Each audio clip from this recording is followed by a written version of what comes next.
Atëherë, siç e patë, siç e dëgjuat, ne bëm këtë kuvendin që quajtëm protest për të kundërshtuar projektin për ujësjellsin e zonës strategjike të Dërmiut.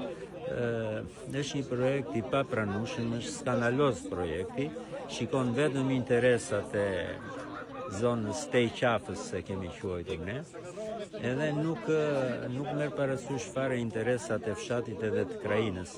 Është një sasi shumë e madhe ujë që duan marrën 300 litra në sekond, është bërë në fshetësi të plot, duke na gënyer edhe publikisht që në Këshillin e Bashkisë nën kryetaria tha do vit ju takoj kryetari i Bashkisë bashkë me drejtorin e ujësjellsit nuk erdhi.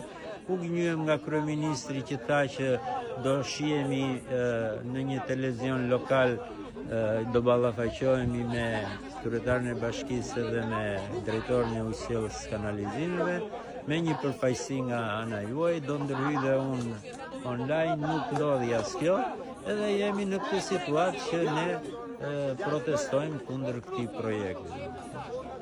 Nuk e dim çfarë është duke menduar qeveria.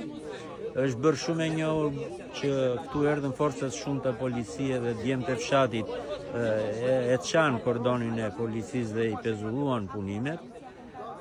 Mbas kësaj dhe mbas prononcimit të kryeministrit që tha projekti do bëhet, ne nuk dim çfarë ndodh nëpër zyrat e shtetit për këtë projekt.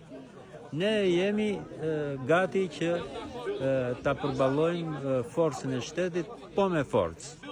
Ne nuk do ta lejojmë që të bëhet ky projekt. Ata mund të kenë tendenca që të vinë me forca ndaja policie, me tela me gjemba, po historikisht ky fshat nuk është mundur ndonjëherë. Mund të jetë mundur përkohësisht, por përfundimisht fshati fiton sepse është në të drejtën e tij.